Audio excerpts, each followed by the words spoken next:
Major pacts.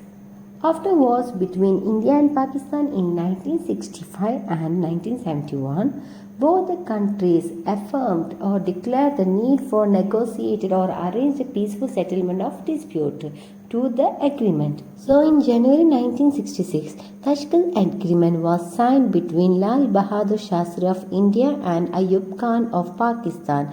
Later in July 1972, similar agreement was signed between Indira Gandhi of India and Z.A. Bhutto, that is Zulfikar Ali Bhutto, signed this agreement and agreed to solve all disputes in peaceful manner and on bilateral basis. Later in 1988, both India and Pakistan signed the agreement not to attack nuclear installation and facilities of each other. But in May 1999, Pakistan conducted the nuclear test in Chagay Hills region. First of all, they signed an agreement not to attack nuclear installation and facilities. But what happened?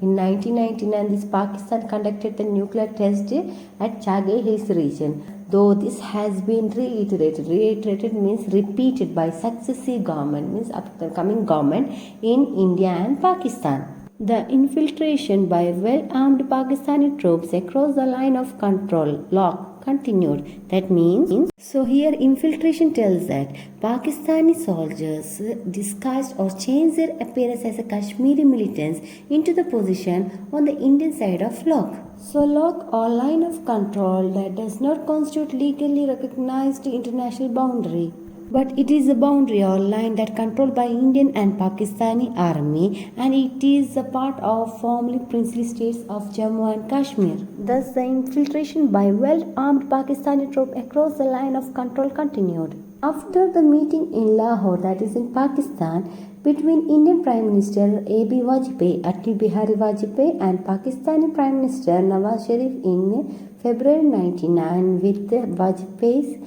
historical bus journeys to Pakistan, the infiltration in the Kargil sector took place, which created a war-like situation in Kashmir in June and July 1999. There are indications that India and Pakistan are trying to overcome the past and build the future of mutual trust and understanding as independent countries in frequent visits of leaders of both countries to discuss several bilateral issues. As a member of SAARC, both countries are trying for solutions to their problems mutually and to establish peace in the South Asian region. Visits of the leaders.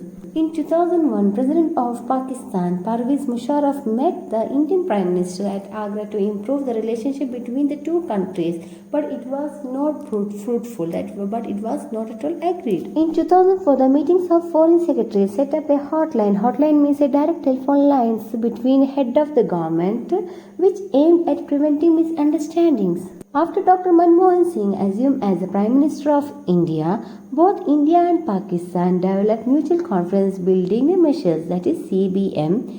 So India agreed to restart on being Manmohan Singh as an Prime Minister. India agreed to restart the talks which were suspended, that were cancelled after 26/11 Mumbai attack, though India gained most favored nation status but did not come into effect. So you have doubt what is MFN, that is most favored nation. It tells that it is a clause requires a country to provide any concession and privileges to one nation in trade agreement to all other World Trade Organization member countries. Unfortunately, MFN status did not come into effect. India objected to the violation of ceasefire or the peace at the line of control LOC with Pakistan Prime Minister Nawaz Sharif at the 68th UN General Assembly meeting in 2013. Recent trade ties. Joint Business Forum of India and Pakistan decided to augment or increase for Indo-Pak economic relation by identifying opportunities, impediments means restriction, and prescribing solution. For better handling of trucks at Indo-Pak border, that is Wagah-Atari border, it was decided to open more land routes between two nations to boost economic activities. The forum's decision to open bank branches of both countries is a significant step in bilateral trade relations. It created the environment of increasing cooperation in the field of petroleum, power, agriculture, textiles, and pharmaceuticals. Pakistan wanted non-discriminatory access to India as a SAARC member country. The forum has the aim to build a mutual trade relation between two countries for new economic cooperation in 2013.